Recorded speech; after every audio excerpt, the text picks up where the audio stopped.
Yeah, and I want to thank Brian and all the people from the UAW and just auto workers, frankly, UAW or not, just auto workers, and they're great auto workers up here. This is where it all began. It all began for the world. It all began Absolutely. right here. And then slowly but surely, and then actually rapidly, it got taken away from us like candy gets taken away from a baby. They take that candy away from a baby so easy, and that's what they did to us. And a long time ago, you know, I told the story where I was given the Man of the Year or something. I was given a big award, and I came up and spoke, and I talked about this is long before I ran for politics.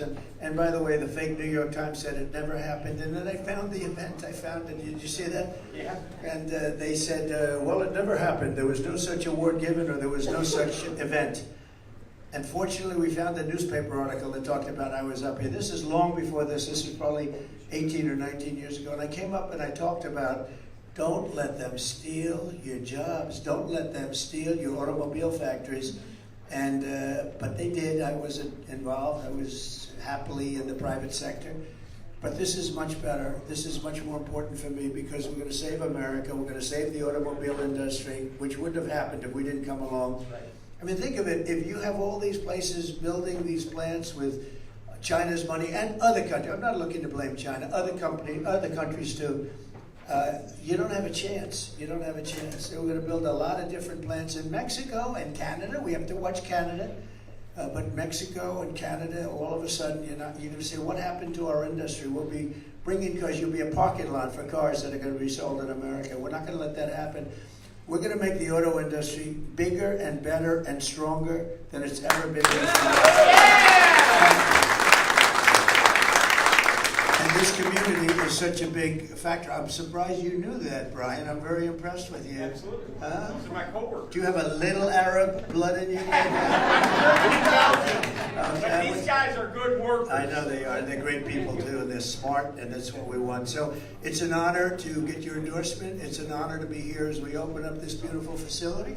And I'm going to be seeing you a lot, Mr. Mayor. And I think he has a hell of a future, don't you think?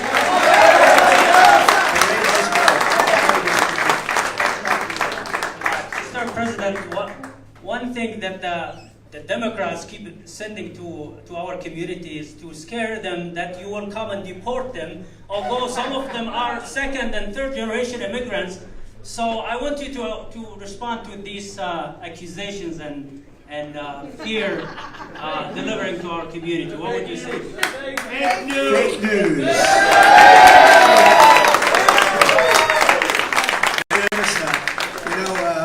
They say every week they have a different concept for me. I'm going to be the biggest dictator in the world. I'm going to destroy the world. They have so many things that they've said about me, and nothing sticks. Is this the new one? I'm going to come and we're going to deport, but just your community. That's good. Well, and I'll tell you what, they're also great people. They're great workers. And you're going to be Thank you. It's a tremendous honor to be with you. And now we're going to go. We're going to make 2 stops, and we're going to make a big speech. But this was a very important one. This is my first stop, and this is an honor of the mayor because, in particular, he and the 3 council members. Thank you. Mr. President, on behalf of the city of Hamtramck, and we would like to present you a certificate of appreciation for visiting our city. And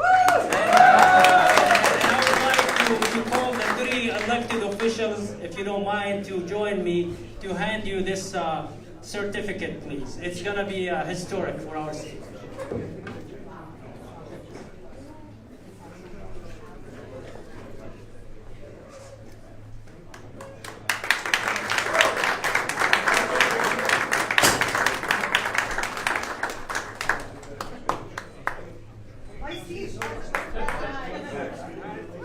President Trump. We promise you we're going to be in the White House again. Yeah. All right. We'll see you at the opening of these great auto factories that we're going to build here. Absolutely. Thank you, everybody. We just want to thank you. Our restaurants endorse all of you guys. You know, I have a I heard that. Our chain of restaurants endorse people. My name is Zayal Nami. I'm part of Shiva Restaurant. How good are the restaurants?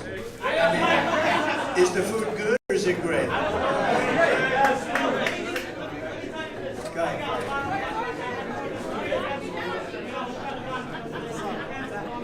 We are doing it for America. Thank you. You are the only one that can make this America great again. Thank you very much. Thank you so much. Thank you very much. I appreciate it. Great. I will do that. I will. Thank you. Thank you, everybody. Thank you very much. Thank you, my friend.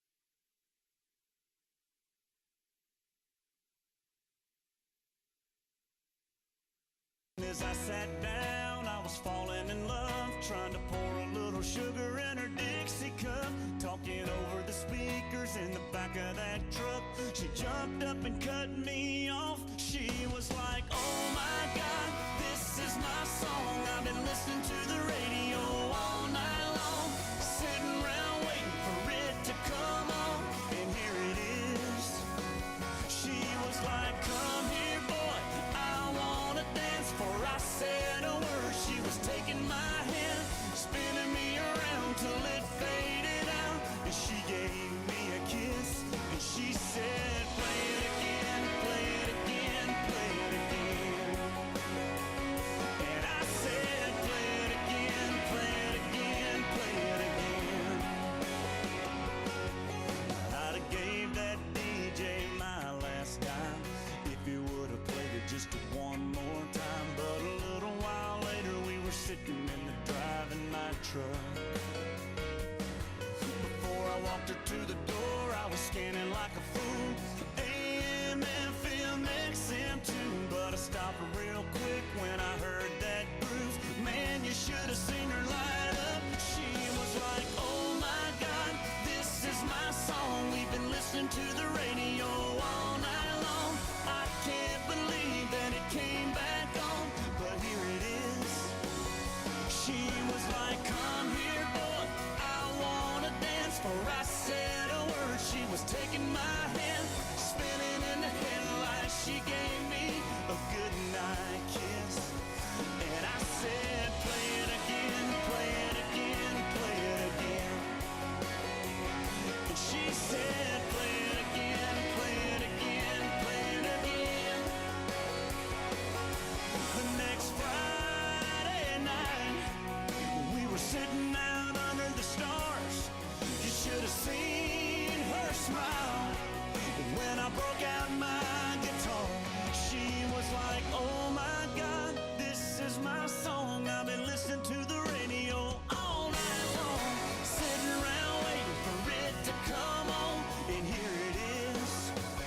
She was like, come here, boy, I wanna dance. For I said a word, she was taking my hand, spinning in the headlights. She gave me a good night kiss, and she said, play it again, play it again, play it again.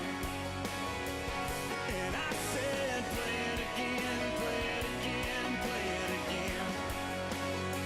Yeah, play it again, play it again, play it again.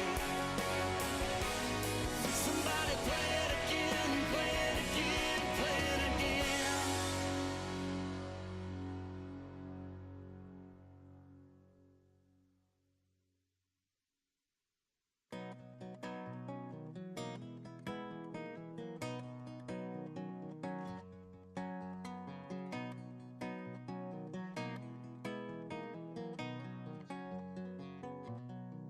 I got my toes in the water, ass in the sand, not a worry in a world of cold beer in my hand. Life is good today, life is good today. Well, a plane touched down just about 3 o'clock, and the city's still on my mind. Bikinis and palm trees danced in my head, I was still in the baggage line. Concrete cars, oh, they own prison bars like this life I'm living in. But the plane brought me farther. I'm surrounded by water and I'm not going back again. I got my toes in the water, ass in the sand, not a worry in a world of cold beer in my hand. Life is good today. Life is good today. Adios and via con Dios. Yeah, I'm leaving GA. And if it weren't for tequila and pretty senoritas, I'd have no reason to stay. Adios and via con Dios. Yeah, I'm leaving GA.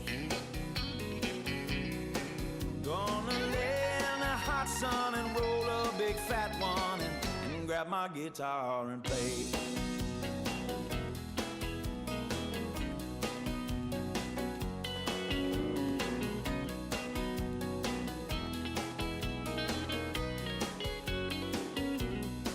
The 4 days flew by like a drunk Friday night as the summer drew to an end. They can't believe that I just couldn't leave, and I bid adieu to my friends. Cause my bartender, she's from the islands. Her body's been kissed by the sun, and coconut replaces the smell of the bar, and I don't know if it's her or the rum. I got my toes in the water, ass in the sand, not a worry in a world of cold beer in my hand. Life is good today. Life is good today. Adios and via con Dios. A long way from GA. Yes, and all the muchachas, they call me Big Papa. When I throw pesos their way. Adios and via con Dios. A long way from GA. Someone do me a favor and pour me some Jaeger, and I'll grab my guitar and play.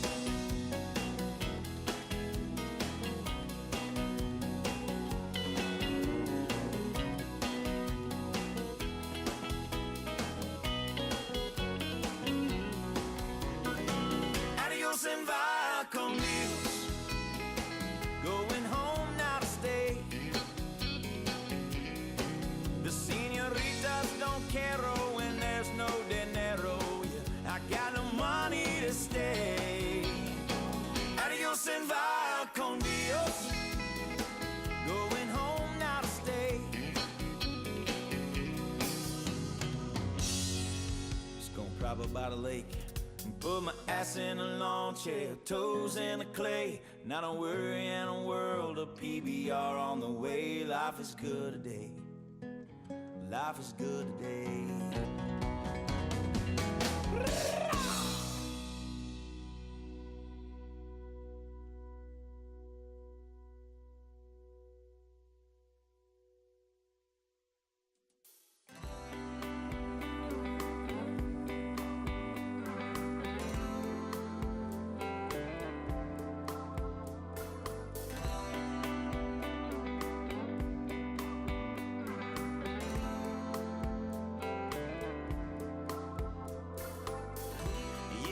Talk about getting even further south, somewhere where the summer lasted all year round.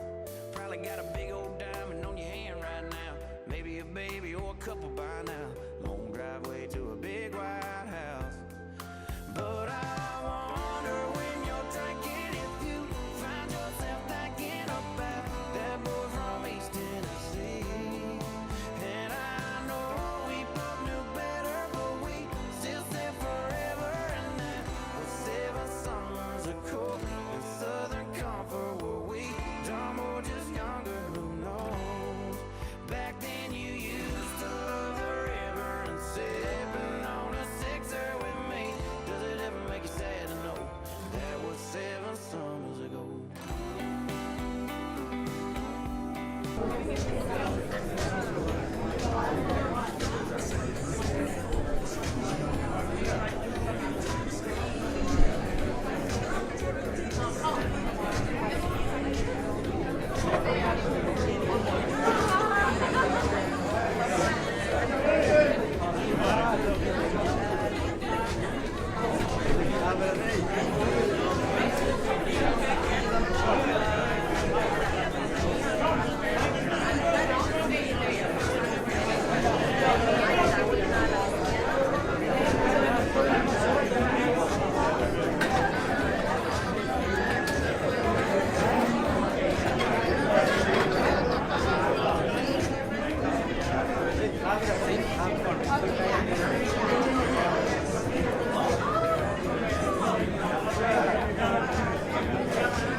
Have a seat, everybody.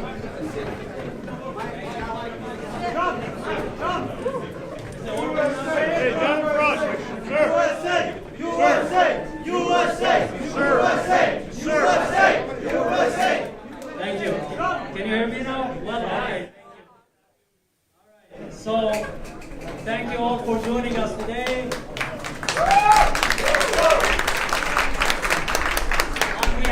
On behalf of Hamtramck residents and the Arab and American Muslims and the Muslim Americans here in the Metro Detroit, we welcome President Trump to Hamtramck City.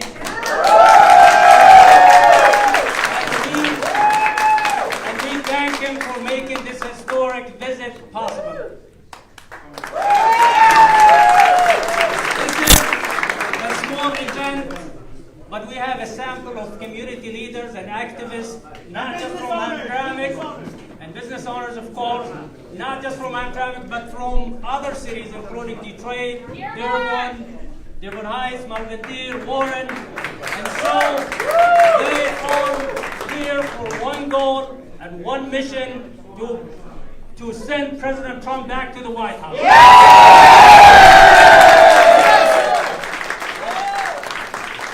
As you know, President Trump keeps saying that our country is in decline and the ship is sinking. So sometimes it's wise enough to sail against the wave so we can get to the shore safely under the leadership of President Trump. And that's why I endorse President Trump in this area in Wayne County. So with your support, we will send President Trump back to the White House.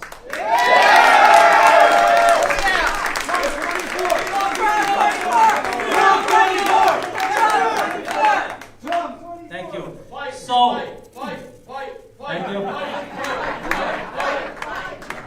So sometimes it's very impactful and powerful to work with minorities like you guys. And with your support, we can see a major difference in the swing states like Michigan. Our endorsement is an example of that, and it shook the world, and it will make a big difference in Michigan, and hopefully we will make President Trump the 47th President of the United States.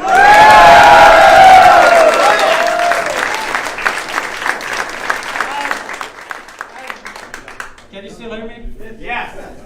As a Yemeni immigrant and the son of a Yemeni immigrant in this area, which is heavily populated by Yemeni Americans here, I'm very proud to lead this community and to stand on the bright side of history this time. We had a history of disconnect and miscommunication with the Republican Party, the party of common sense. Now we are here to end that disconnect that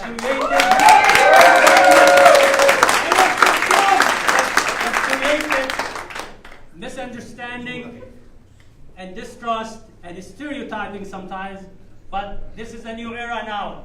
And we are here to tell President Trump that the Yemeni American and the Arab Americans built or contributed significantly to the development of the auto industry that he is talking about these days. They own thousands and thousands of small businesses here and in New York and California and other states, and they contributed significantly to building this country.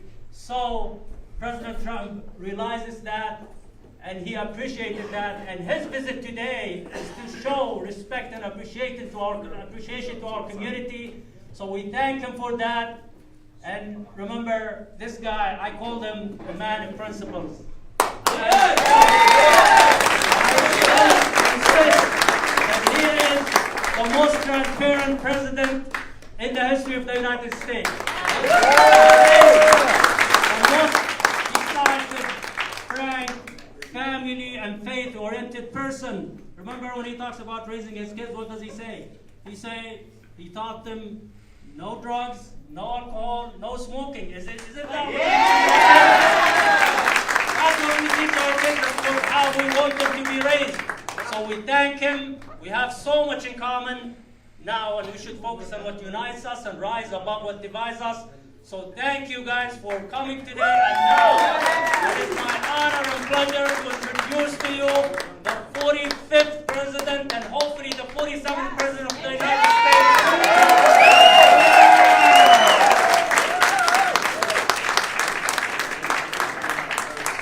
Great honor. And it's great to be here at this opening. It's an opening, and it's maybe an opening of more than just a building. I really believe it is. And, you know, we all ultimately want one thing. We want peace in the Middle East. We're going to get peace in the Middle East. I think it's going to happen very fast. We trust you. It can happen with the right leadership in Washington. You have a woman running against me. She shouldn't even be running against me. She hasn't got the capability. But you have a woman running that won't get anything done. She doesn't know where she is. She doesn't know what to do. And she's a very confused person. And I think I probably would take Biden over her. But, I have somebody, you know, we were talking to the mayor. First of all, it's an honor to be your friend, and it's an honor for that endorsement coming from you, and a highly respected man, somebody that really is respected in the community and long beyond this community. A few people said, who is that guy? He's really something, right? I think big plans for him, right? But no, it really is. It's a great honor. And I see somebody else, Mr. Mayor, if I could, in the audience. So United Auto Workers, so many of them, as you know, support me because I'm going to bring back the auto jobs, whereas, unfortunately, the head of the union doesn't have any clue. He doesn't understand that the electric cars are going to drive everybody back to China. We're not going to have that. And we want the jobs in your community, and you have tremendous numbers of auto workers in your community, which is something that I did not know, but I know now, and I realize it. And so many of they've written and they've called, and we're going to bring we're going to bring the companies back. You know, if you go back 50, 60 years, we were the king and queen together of the auto industry, and now it's been taken by China, Mexico, and so many other countries. We're going to bring them all back. We're going to bring all of those companies that left back through a series of very smart and not very expensive incentives, and we're going to then protect them so they don't get ripped off and robbed like everybody in our country has been over the last long period of time, for many, many years. So, but I'd like to bring Brian. Would you come over here for a second? This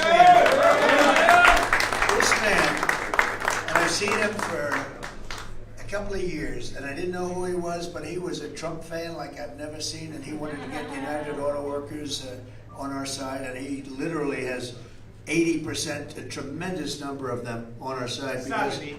That's 79. 79. That's pretty good. It's pretty good. I'd say it's pretty good. But we have a tremendous amount of auto workers on our side. Many of the auto workers are in your community, and a lot of them are really great. I hear very talented. I work with them. Yeah, very talented. But I'd like you to say a few words and what we're doing. And you missed the one meeting we had in Detroit, which was good. And I might say it here because it's important. So I've been saying that Mexico is building two of the largest plants anywhere in the world. and we're just not going to let it. It would literally wipe out Michigan auto business, and that would go South Carolina to a lesser extent because of certain reasons. But South Carolina, Tennessee, others also could maybe completely knocked out. I don't know. These are the biggest plants in the world. Somebody that I know very well is building them.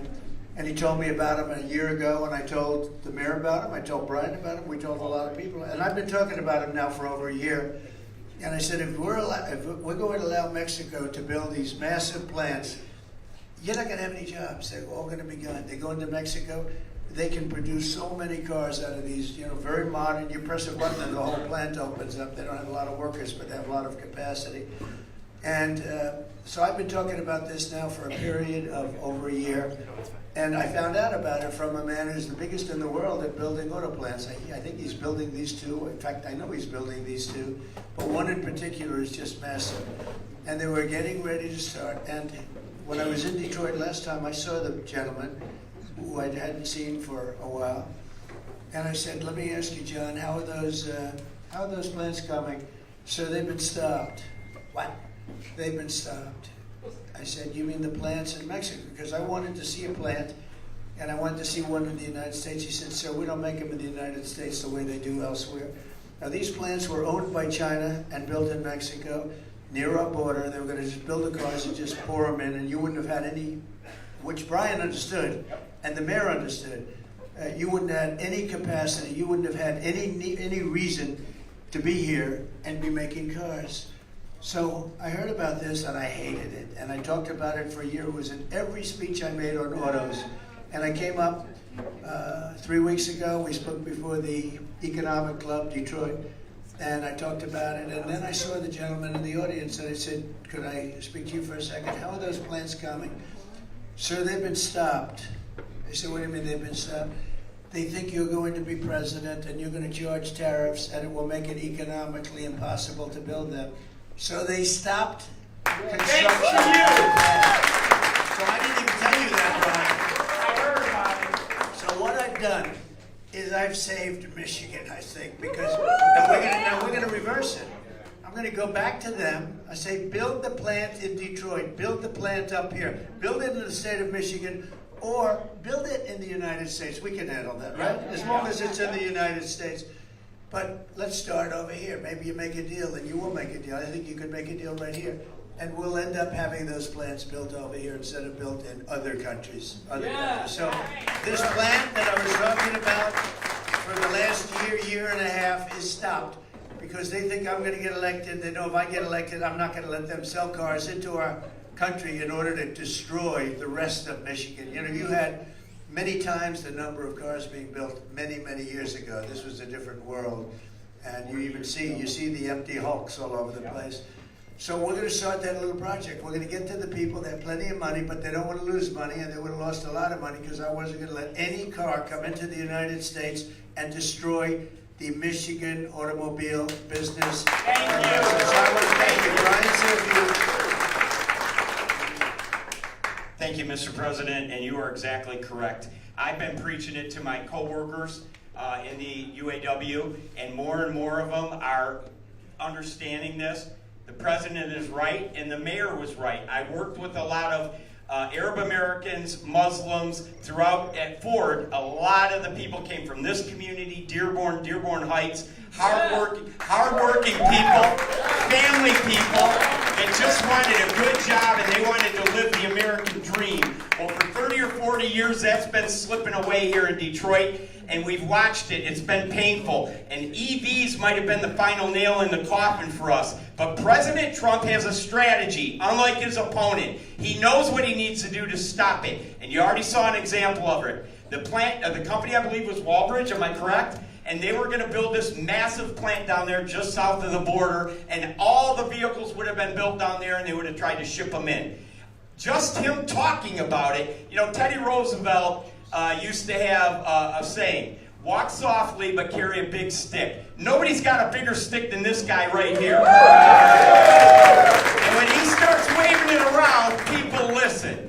The guy's one of the best businessmen in the history of this country. We need to elect him president again. He's won 2 elections. He's got to win a 3rd. So, Mr. Mayor, thank you for your excellent remarks. You are exactly correct about the people in this room and the people in this community. And I'm so proud of President Trump and so happy that he came here to reach out the hand of friendship, because this is somewhere we got off the path, and the Muslim community needs to understand this guy represents your values.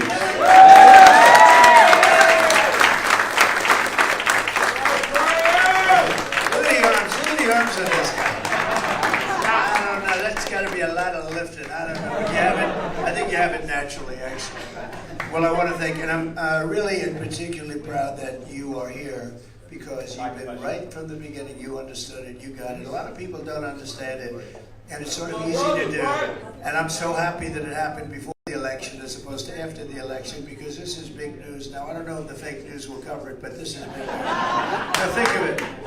The biggest plants in the world were going to be built, and now they've stopped. And what that would do is really hurt America, and it'll devastate Michigan. So I'm glad you were able to hear it as soon as I got the information. But the information is solid, and we're going to get those plants to be built, ideally right here, and we're going to work on it very hard. As far as the election is concerned, we're doing very well. You see we're up in the polls pretty substantially. They have a new thing, a new phenomena, and that's gambling polls. They call it poly poll or something. I've never heard of it. Poly market.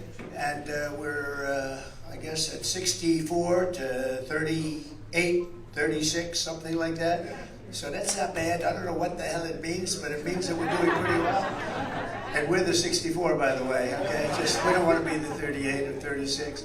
So I just want to let the mayor know. I want to let the council members know, the 3 council members. I appreciate it. We won't forget it. Please stand up.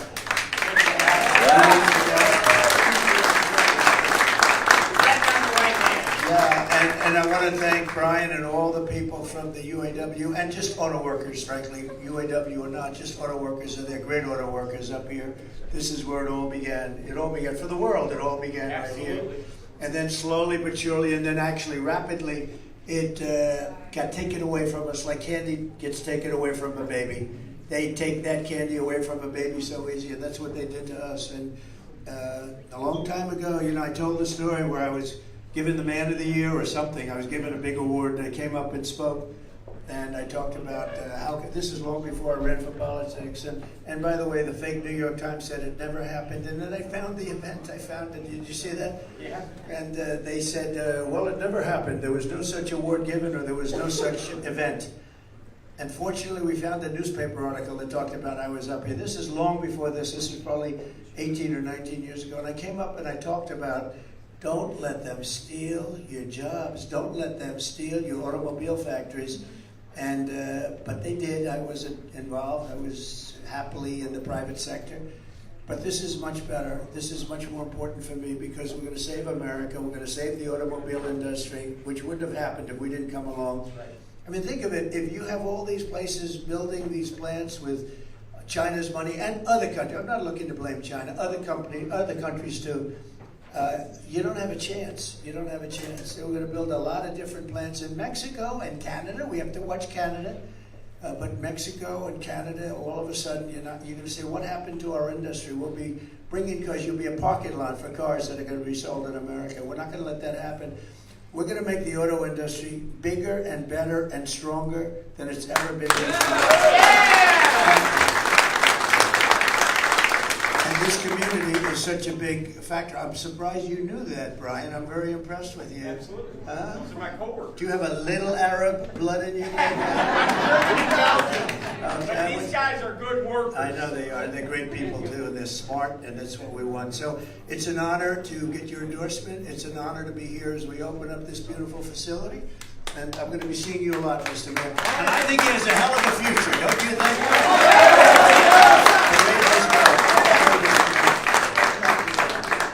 Mr. President, one thing that the Democrats keep sending to our communities to scare them that you will come and deport them, although some of them are second and third generation immigrants. So I want you to respond to these accusations and fear delivering to our community. What would you say? Fake news.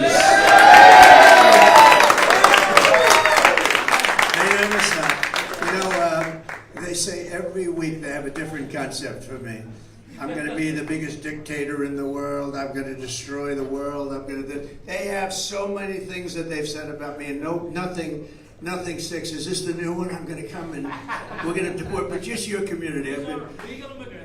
That's good. Well, and I'll tell you what, they're also great people. They're great workers, and you're going to be there. Thank you very much. It's a tremendous honor to be with you. Now we're going to go. We're going to make 2 stops, and we're going to make a big speech. But this was a very important one. This is my first stop, and this is in honor of the mayor because, in particular, he and the 3 council members. Thank you. Mr. President, on behalf of the city of Hamtramck, and we would like to present you a certificate of appreciation for visiting our city. And I would like to call the 3 elected officials, if you don't mind, to join me to hand you this certificate, please. It's going to be historic for our city.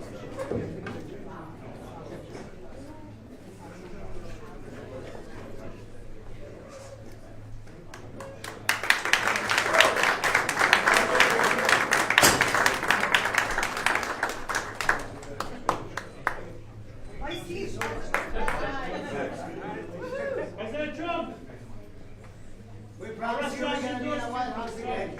We'll see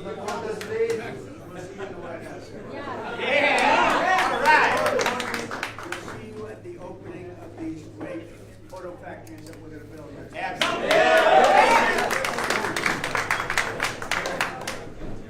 Thank you, we everybody. just want to thank you. Our restaurants endorse all of you guys. You know, I have a I heard that. and our chain of restaurants endorse you. My name is Zayal Nami. I'm part of Shiva Restaurant. How good are the restaurants? Is the food good or is it great? Go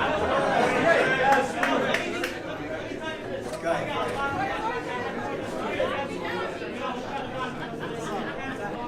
We are doing it for America. Thank you. You are the only one that can make this America great again. Thank you very much. Thank you so Thank much. you very much. I appreciate it. Great. I will do that. I will. Thank you. Thank you, everybody. Thank you very much. Thank you, my friend.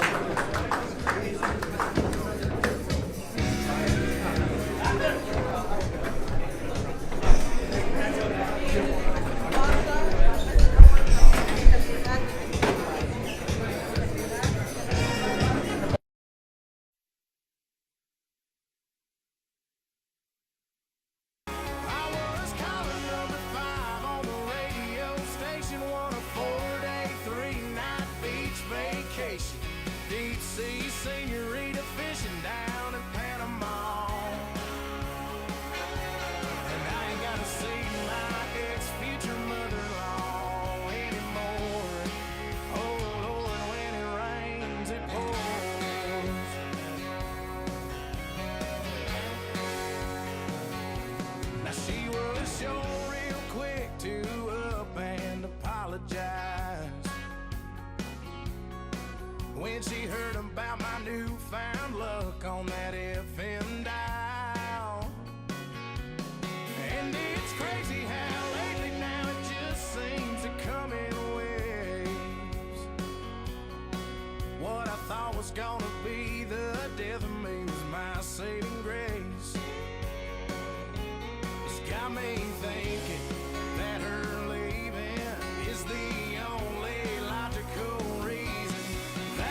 all started on the day that she walked out. Then I won $100 on a scratch-off ticket, bought 2 12-packs and a tank of gas with it. She swore they were a waste of time, all, but she was wrong.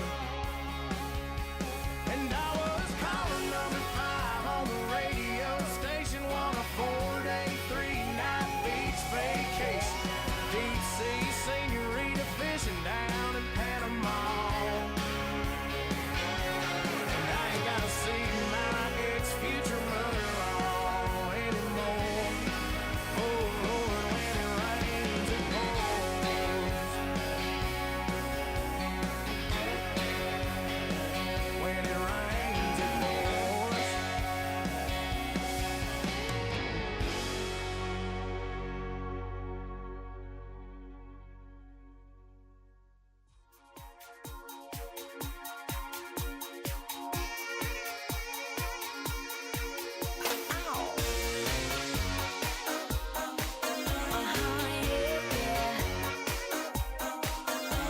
I've known a few guys who thought they were pretty smart, but you've got being right down to an art. You think you're a genius, you drive me up the wall. You're regular, original, know-it-all. Oh, you think you're special. Oh, you think you're something else. Okay, so you're a rocket scientist.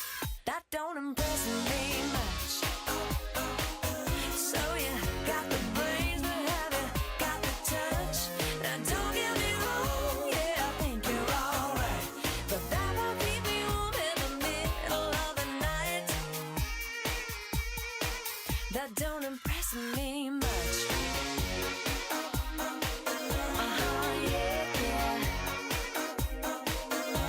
I never knew a guy who carried a mirror in his pocket and a comb up his sleeve, just in case. And all that extra old gel in your hair ought to lock it, 'cause heaven forbid it should fall out of place. Oh, you think you're special. Oh, you think you're something else. Okay, so you're Brad Pitt. That don't impress me much. So you got the looks, but have you got the touch? Now don't get me wrong, yeah, I think you're alright, but that won't keep me warm in the middle of the night. That don't impress me much.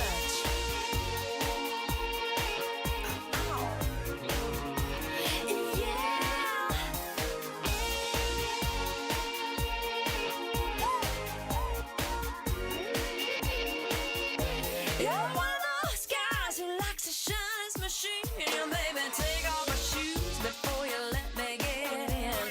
I can't believe you kiss your car goodnight.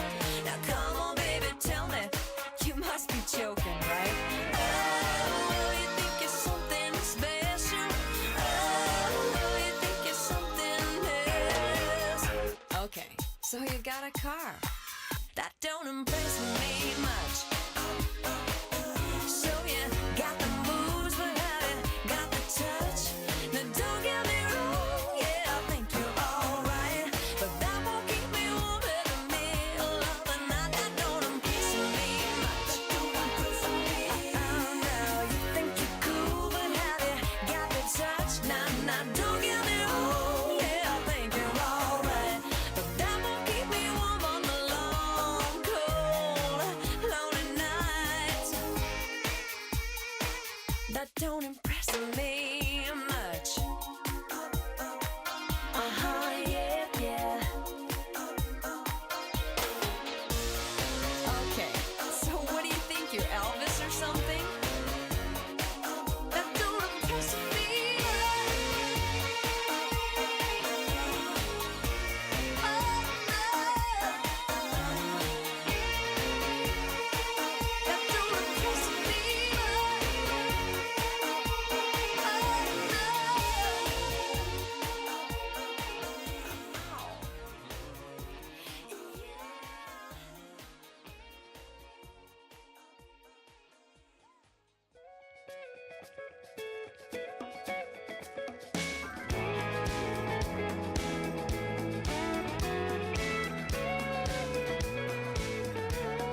'Cause you know there's only so much I can take. 'Cause you make me wanna pull this truck to the side of the road, slide on over, let me hold you close and tell you everything I'm thinking. Hop on down, let the tailgate fall, get drunk on you with no alcohol. If you don't stop, I'm gonna. Girl, you make me wanna. Yeah.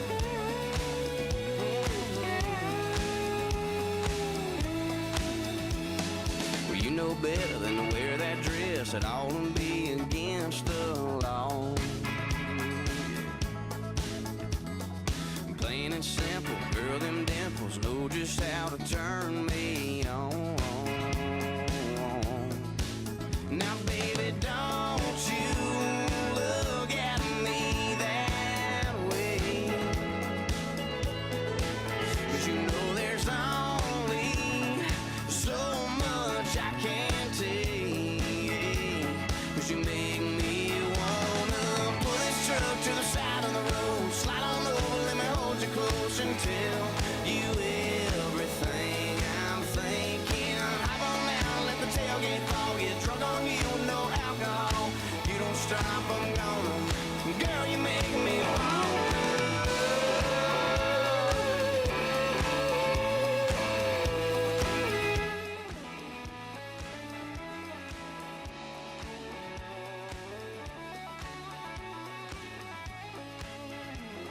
You make me wanna wake up with you in the bed of my truck and start over again when the sun comes up.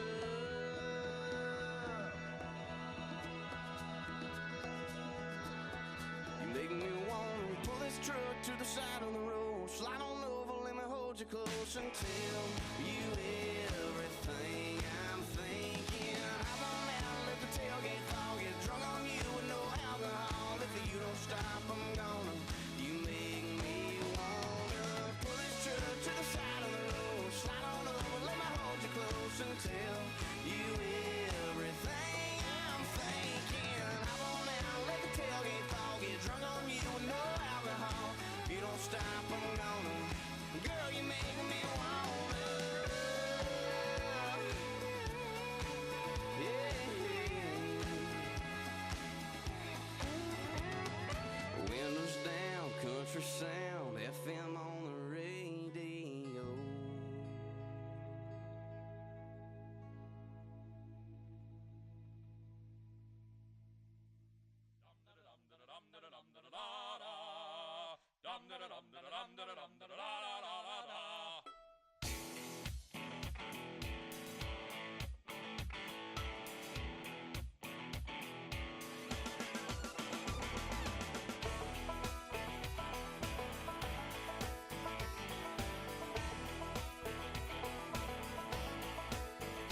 Well, I walk into the room, passing out $100 bills, and it kills and it thrills like the horns on my Silverado grill.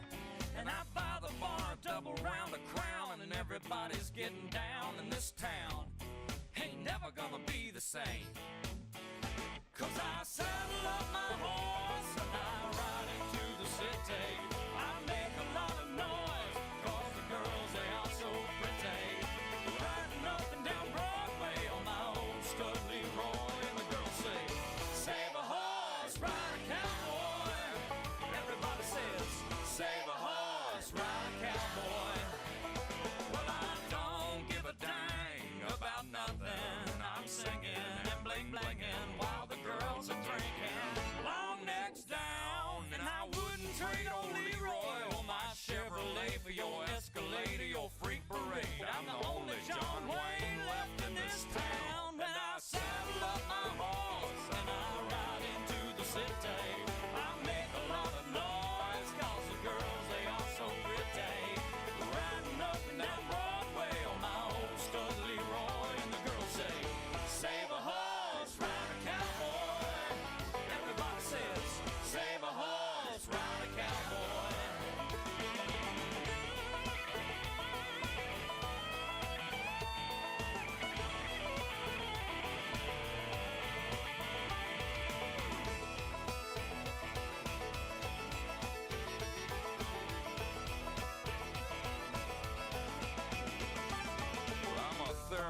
that's what she said in the back of my truck bed as I was getting buzzed on suds out on some backcountry road. We were flying high, fine as wine, having ourselves a big and rich time, and I was going just about as far as she'd let me go. But her evaluation of my cowboy reputation had me begging for salvation all night long. So I took her out gigging frogs, introduced her to my old bird dog, and sang her every Willie Nelson song I can think of, and we made love. And I saddle up my horse and I ride him through the city. I make a lot of noise 'cause the girls, they all so pretty. Riding up and down Broadway on my old stud Leroy, and the girls say, save a horse, ride a cowboy. Everybody says, save a horse, ride a cowboy. What? Save a horse, ride a cowboy. Everybody says, save a horse, ride a cowboy.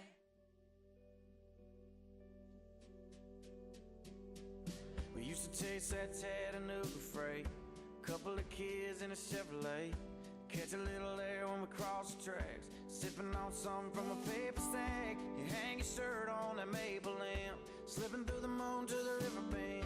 Wasn't very long, I was jumping in. I guess I'm still doing now what I was doing then, chasing you like a shot of whiskey, burning, going down,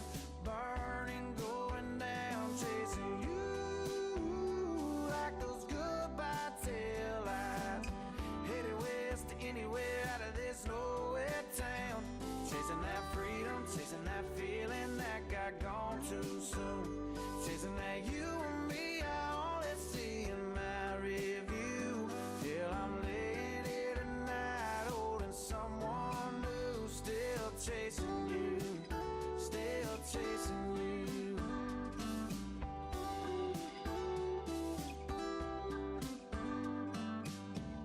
You always used to talk about LA, I heard you got as far as Santa Fe.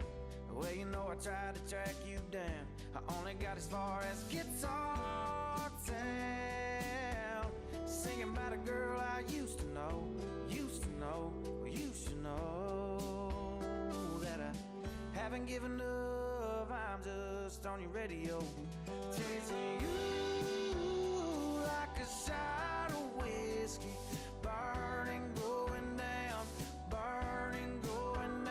chasing you like those goodbye tail lights, headed west to anywhere out of this nowhere town, chasing that freedom, chasing that feeling that got gone too soon, chasing that you and me I only see in my review, till I'm laying here tonight holding someone new, still chasing you, still chasing you.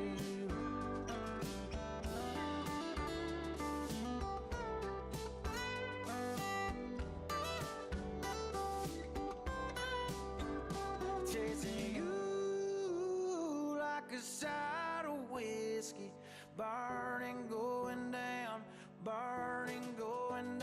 chasing you like those goodbye tail lights, headed west to anywhere out of this nowhere town, chasing that freedom, chasing that feeling that got gone too soon, chasing that you and me I only see in my review, till I'm laying here tonight holding someone new, still chasing you, still chasing you, still chasing you, still chasing you.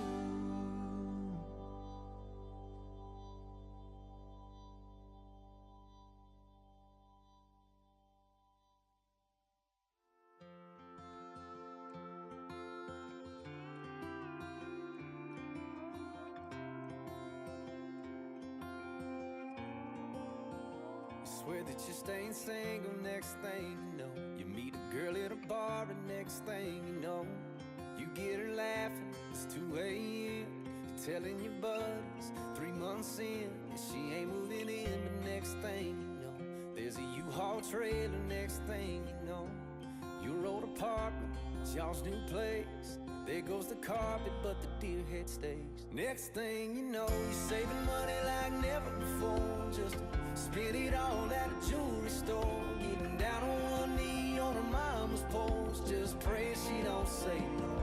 Next thing you know, your best man gives a half-drunk speech, and you're sunburned on a honeymoon beach, and your left hand's getting used to that ring, and there the next 2 or 3 years gone. Next thing you know,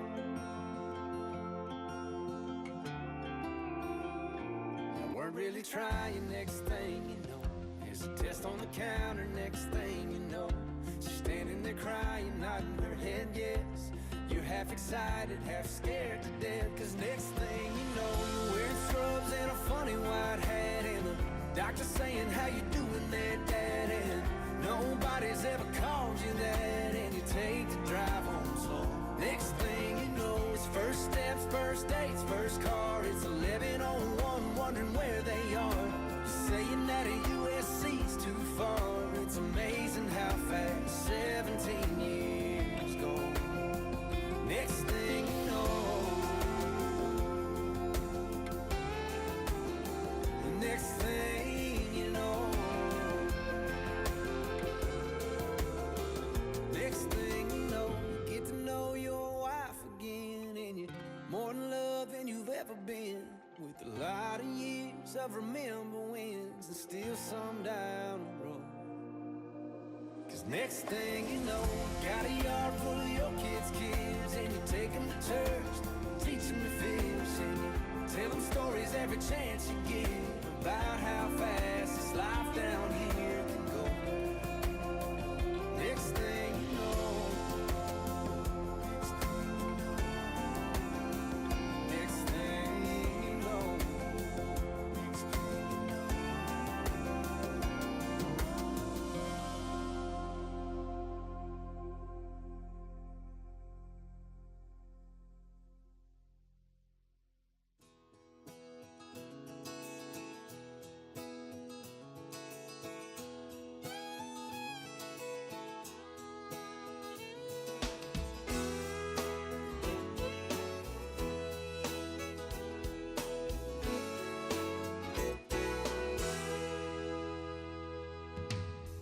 Who doesn't know what I'm talking about?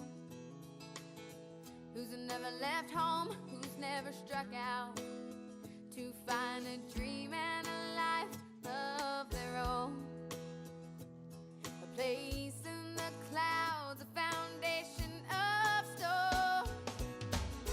Many precede and many will follow. A young girl's dreams no longer hollow. It takes the shape of a place out west, but what it holds for her, she hasn't yet guessed. She needs wide open spaces, room to make a big mistake. She needs new faces. She knows the highest stakes.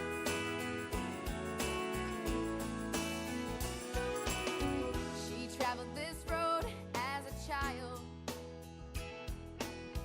wide-eyed and grinning, she never tired.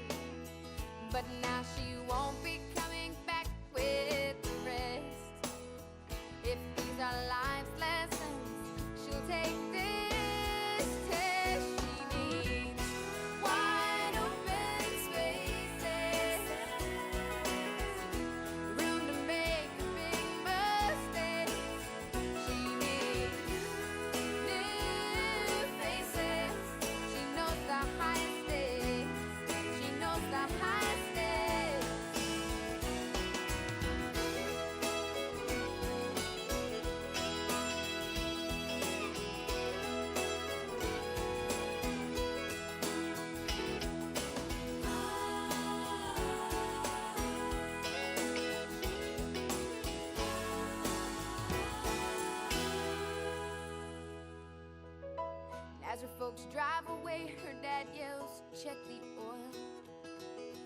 Mom stares out the window and says, I'm leaving my girl.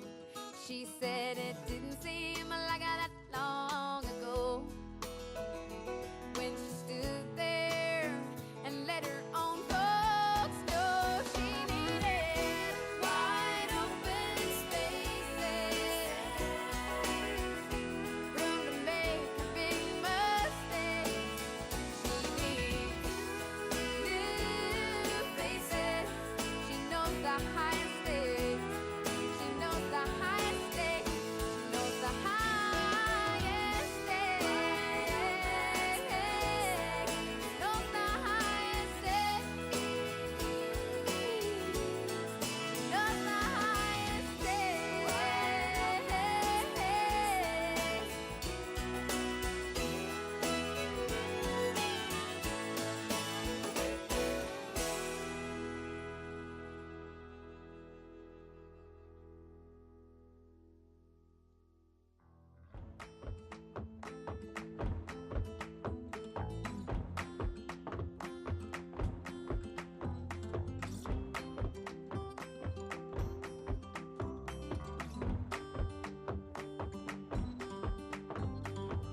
We had a plan, move out of this town, baby, west to the sand. It's all we talked about lately. I packed a car, bring your guitar, and Jane for smoking. First thing at dawn, you'd cue the songs and we get going. But you went home, waited on the porch for you, sat there alone. All throughout the morning till I got a hunch down in my gut and snuck around the back. Empty cans and I'll be damned, your shit was never packed. Did your boots stop working? Did your truck break down? Did you burn through money? Did your ex find out? Where there's a will and there's a way, and I'm damn sure you lost it.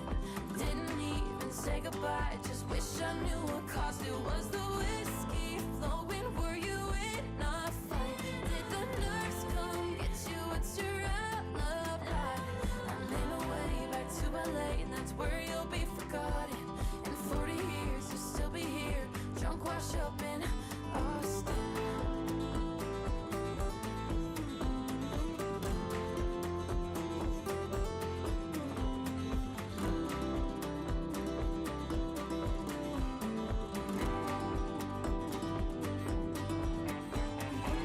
Hell of a bluff, you had me believing. How many months did you plan on leaving? What happened? Bad habits. Did you go back? Go bash it. I loved you. How tragic.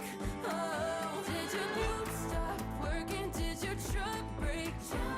Did you burn through money? Did your ex find out? Where there's a will and there's a way, and I'm damn sure you lost it. Didn't even say goodbye, just wish I knew what caused it. Was the whiskey flowing? Were you in a fight? Did the nurse come get you? What's your alibi? I made my way back to LA, and that's where you'll be forgotten. In 40 years, you'll still be here, drunk, washed up in Austin. Did you try?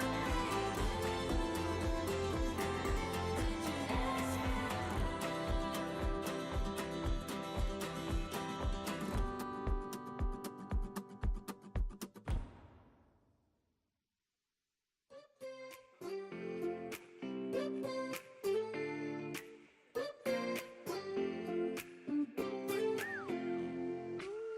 Got a girl from the south side, got braids in her hair. First time I seen her walk by, and I about fell up out my chair. Had to get her number, and it took me like 6 weeks. Now me and her go way back, like Cadillac seats. Body like a back road, driving with my eyes closed. I know every curve like the back of my hand. Do 15 and 30, I ain't in no hurry. I'ma take it slow, just as fast as I can. The way she fit in them blue jeans, she don't need no belt. But I can turn them inside out, so I don't need no help. Got hips like honey,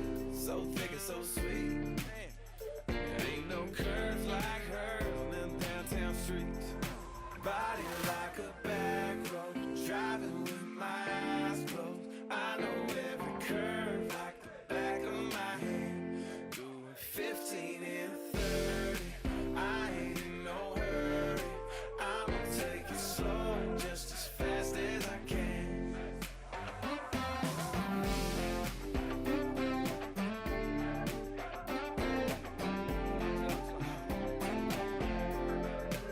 We're out here in the boondocks with the breeze and the birds, tangled up in the tall grass with my lips on hers. On the highway to heaven, yeah, the south of a smile. Get there when we get there, every inch is a mile. Body like a back road, driving with my eyes closed. I know every curve like the back of my hand. Doing 15 and 30, I ain't in no hurry. I'ma take it slow, just as fast as I can. I'ma take it slow, just as fast as I can. Got ways in it.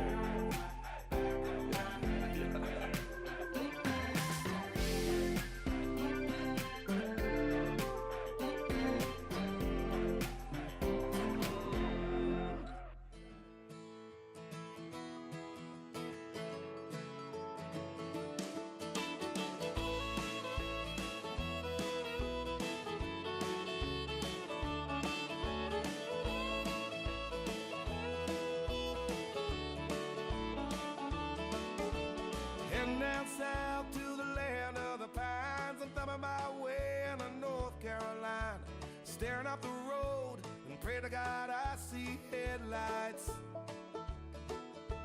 I made it down the coast in 17 hours, picking me a bouquet of dogwood flowers, and I'm hoping for Raleigh I can see my baby tonight. So rock me, mama, like a wagon wheel. Rock me, mama, any way you feel. Hey, mama, rock me. Rock me, mama, like the wind and the rain. Rock me, mama, like a southbound train. Hey, mama, rock me.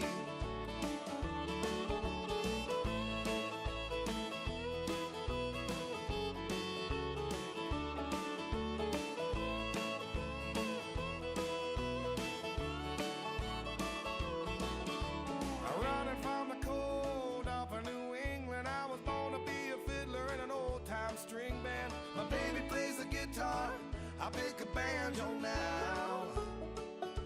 Oh, North Country winters keep a getting me down. Lost my money playing poker, so I had to leave town. But I ain't a-turning back to living that old life no more.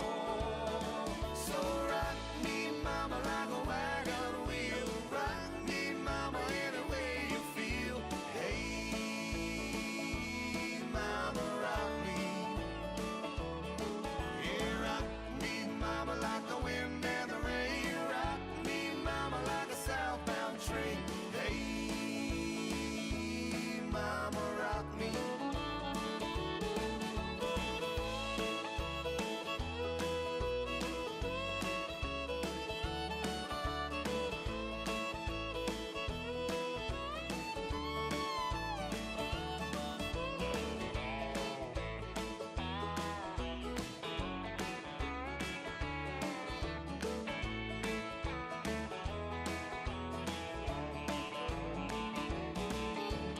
Walking to the south out of Roanoke, I caught a trucker out of Philly, had a nice long toke.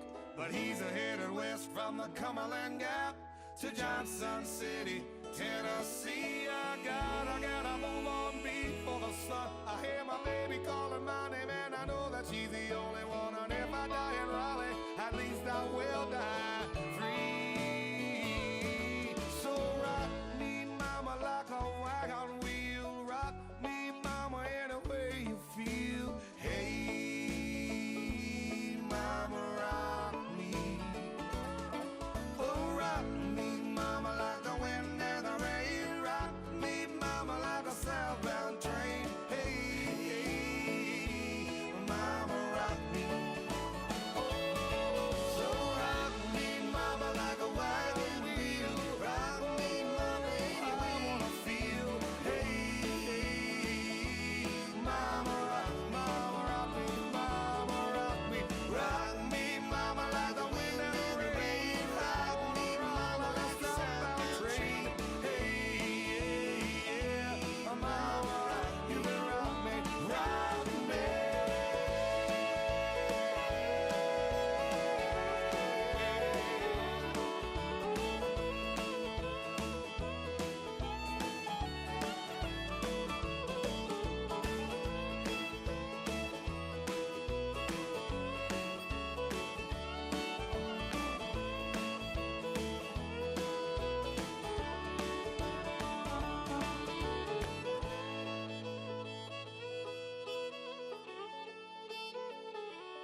Ladies and gentlemen, please join me in welcoming your panelists from the Metro Detroit community. And here are your panelists, Howard Lutnick, Florida Congressman Byron Donalds, your U.S. Senate candidate Mike Rogers,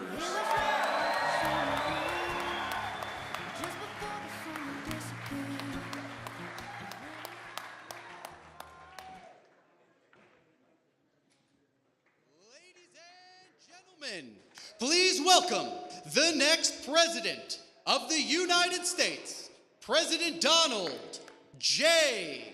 Trump.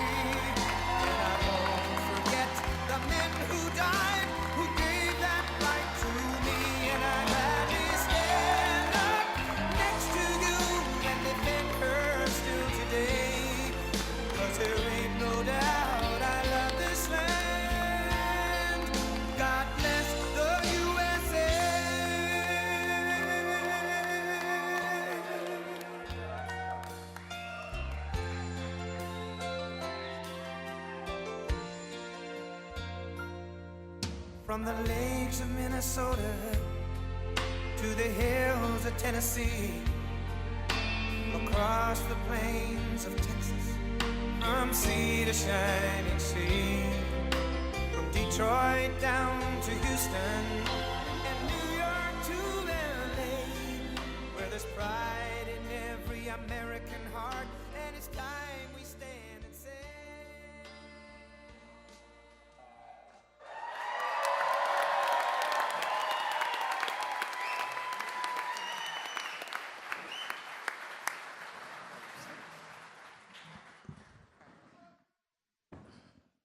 Well, listen, this is a great, great, great crowd.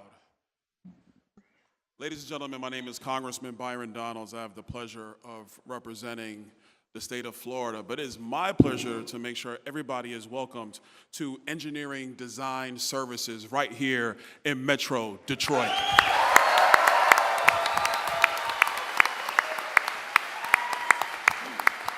And we are going to have a fantastic roundtable with citizens of Metro Detroit. We're going to be talking about the policies and the issues that have really hurt the American people from the Kamala Harris, Joe Biden administration. And the guest of honor, the man of the hour, the next president of the United States, Donald J. Trump, will be with us.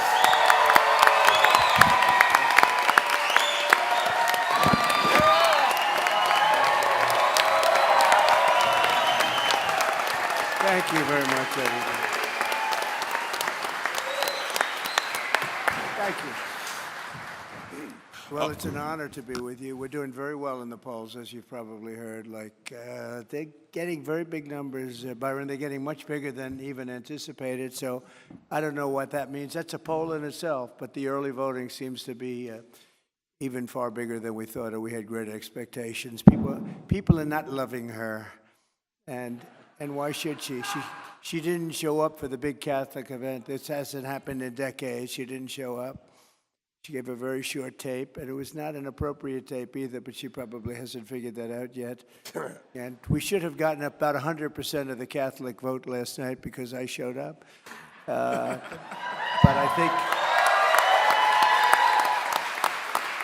I think we're doing very well, and we're going to find out very soon. And what I'd like to do is maybe before saying anything, I'll finalize it out, but maybe we can go through the folks and we can see what they have to say and how you've been doing. And I know one thing, everybody did better 4 and 5 and 6 years ago than they're doing now. That's one thing. That's one thing I know. So why don't we do that? And then we can maybe say a few words. You know, you have a great gentleman running for the Senate, and he's been a friend of mine for a long time, and he's a very talented guy. And I hear he's it's not easy, you know, to win these things. It's not easy, but he's doing a great job. He's taken, I hear he's taking a lead. We'll see what happens, but I hear he's taking a lead. So, Mike, we'll talk in a couple of minutes. How about we'll go through it pretty quick, Dale, and then I'm going over to make a little speech in front of 10,000 people. You think this is an easy life I have, right? I go from here, I say, am I finished? They say, no, sir, you have one more speech. Oh, good, where is it? What is it, 20 minutes, 30 minutes away? Is anybody going? It's about, like, we'll get you in 10,000 people. But, so Dale, go ahead, please. Thank you. Dale, take it away. You're looking good, Dale. Look at the arms on this guy. He's Oh, almost Mr. as bad President, as real my quick, one friend thing over before Dale begins. Yes. Understand, Dale's a third-generation union worker, dedicated Teamster car hauler. So I know Dale Wow. has a lot of concerns Good. about the auto industry.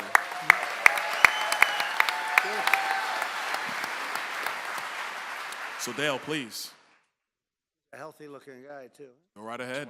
Yes, sir. I believe Donald Trump will protect the Michigan auto industry. He will end the Harris electric vehicle mandate that has crippled the Michigan auto industry. He has plans to put,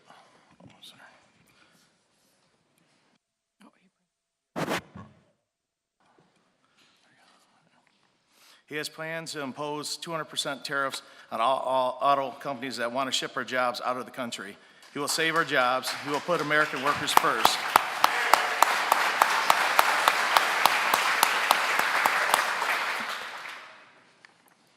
I don't know if you know, I don't know if you heard, but us Teamsters here in Michigan love Donald J. Trump. We voted.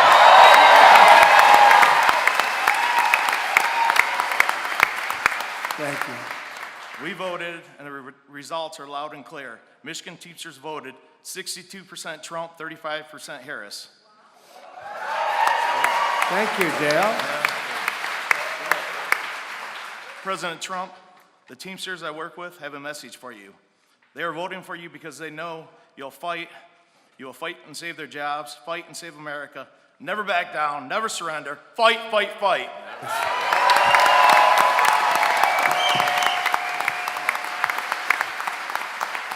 Well, Dale, thank you. And I just want to say, you know Sean O'Brien, right? Sean O'Brien, head of the Teamsters, and he's a great guy.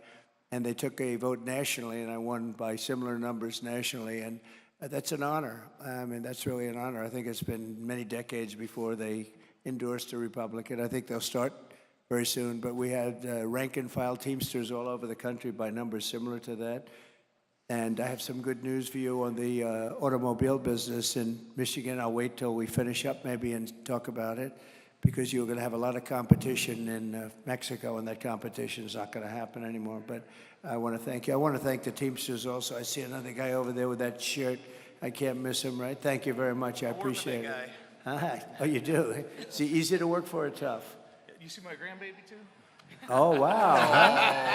Wow. Well, that's good. That's good genes. I got my little girl there too. That's good genes, I can tell you. I look at him. You got the best. Thank you very much. Thanks, Dale. Appreciate it. Thank you. Mr. President, we also have with us your great friend, Howard Lutnick, CEO of Cantor Fitzgerald. true. Howard, based upon the last question, what are your thoughts about what we can do to reverse course in the auto industry, save it, bring those jobs back here in America? So, for those of you who remember, my firm is Cantor Fitzgerald, and we were located on the 101st to the 105th floors of the World Trade Center. So I lost my brother Gary, I lost my best friend, I lost 658 people that day. And so I understand what it means to have jihad, right? And there's a big difference between jihad and wonderful Muslim workers in Michigan. They are not the same thing. We need to crush jihad from this earth, and we need Donald J. Trump to do it.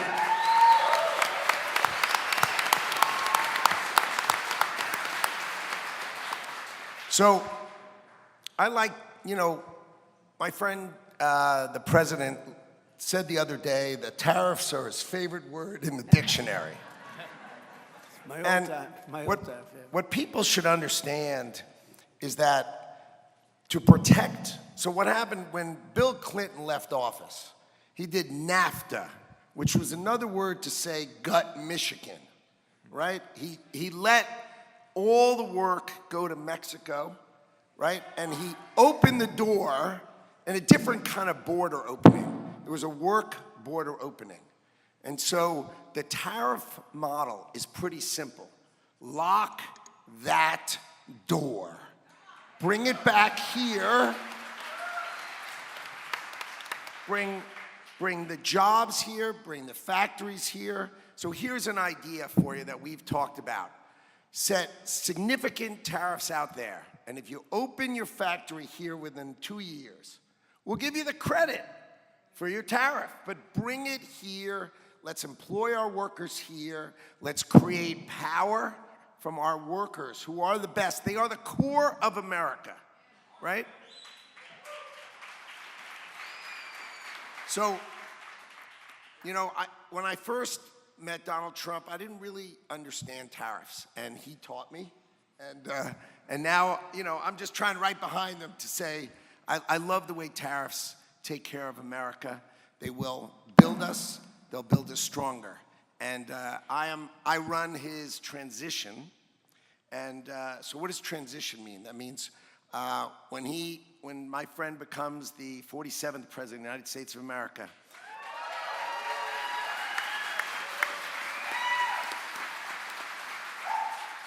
I promise you, the greatest field of people ever to walk into a government is going to join him on January 20th.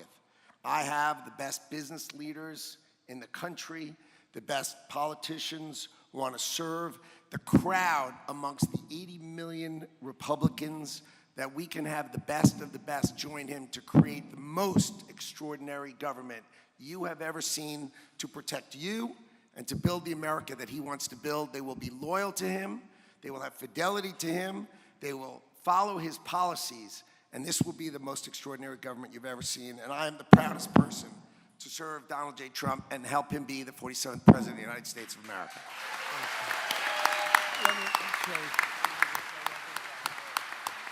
Well, thank you very much, Howard. You know, he's being very modest, I have to tell you. This guy is one of the leaders on Wall Street, one of the most respected people in all of business, and certainly all of Wall Street. There's nobody really like him.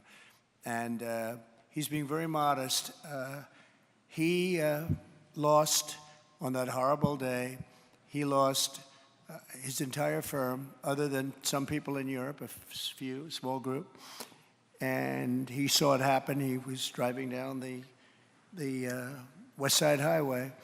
And he's always in the office at 6 o'clock in the morning, so he would have been there. This was at 8 o'clock. But his wife was just so angry at him because she wanted him to take their child to school, because he just doesn't do it, and he won't do it, and he hasn't done it for years. And this was the one day that he wasn't there at 6 o'clock in the morning, because he took his child to school, and at about 8:50, which is just as the plane was striking, he was driving down the highway looking at the World Trade Center. This was the only day in years that he wasn't in that building. And do you ever thank your wife, and do you ever thank your child? But it was amazing. And there are miracles in life. We have miracles, and we have help up there, Howard, in my opinion. You and me together, baby. You and me together. In my opinion. But at just the end of that, so he lost, when you saw this, they had the top 3 floors, the top, great firm, and they couldn't get out. There was no way they were getting out. Some of the people were calling their wives, their family. I think you were speaking to your brother, right? Yeah, my sister spoke to my brother. Yes, Said speaking to your goodbye. brother. Up there, they knew it was, probably knew it was the end. And Howard sought to rebuild the firm, and he spent a lot of time, a lot of everything, a lot of effort. Most people would have said it was an impossible thing to do. And he rebuilt it, bigger, better, stronger. But the big thing is he gave a big chunk of it for a long period of time to the families of those that died in the building. And who would do that? Who would do that?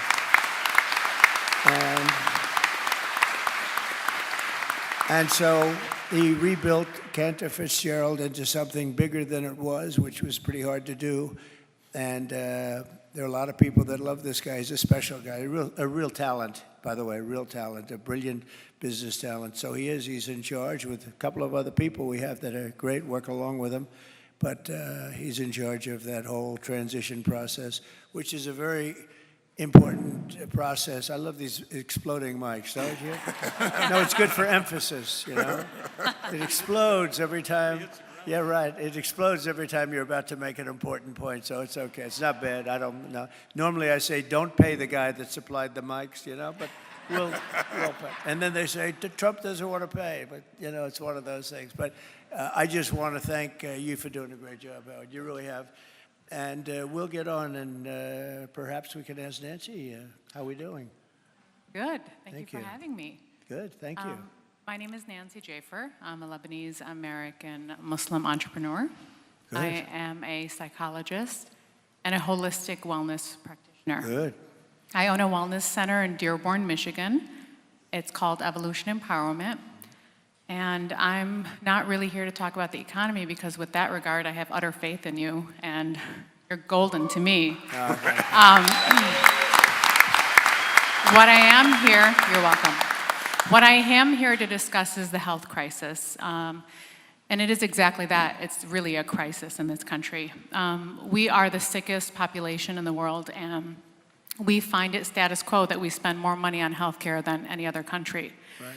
So we have a system that is looking to obtain lifelong consumers. We're not really looking for cure or healing, and that's very concerning to me.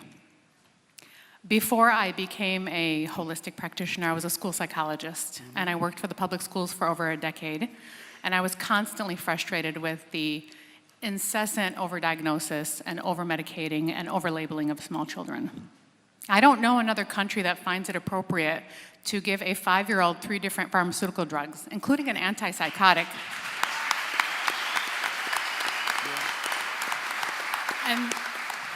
And this is to manage misbehavior.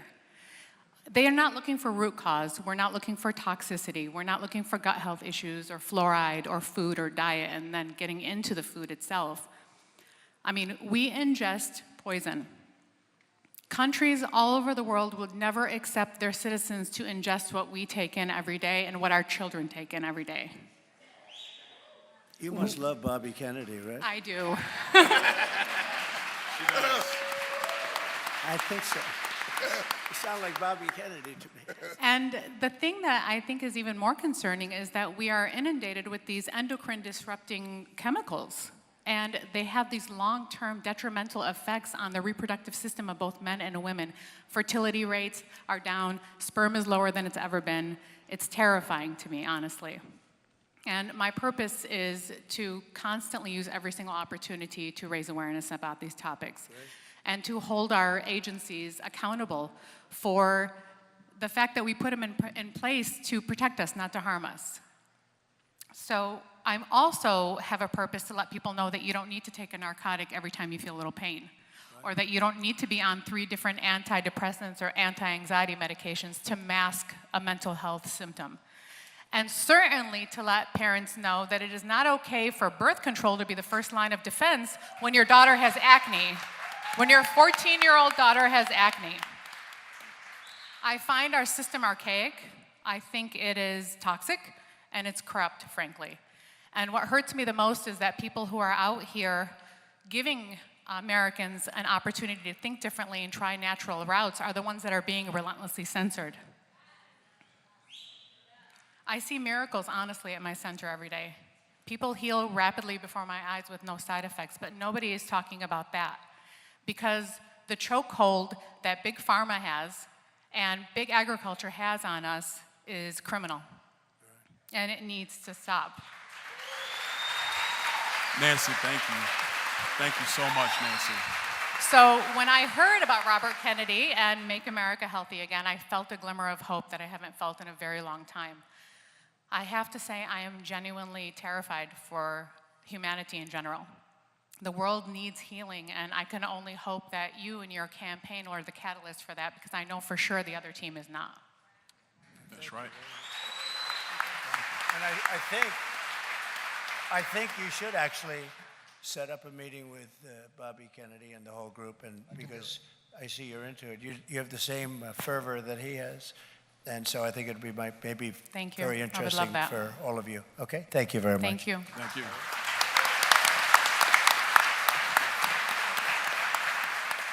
Mr. President, we have with us Jim Taganelli. I got it right, didn't I, Jim? Yes, sir. Jim is the president of the Police Officers Association right here in Michigan. He's been in law enforcement here for decades.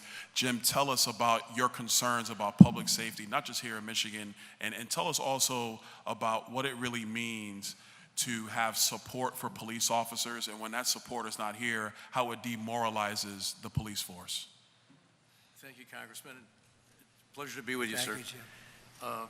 As you know, we've been endorsing you every time, and we'll continue to, and we'll never be out of your You corner. have. Thank you. We represent about 13,000 police officers in Michigan. It's about 3/4 of the group.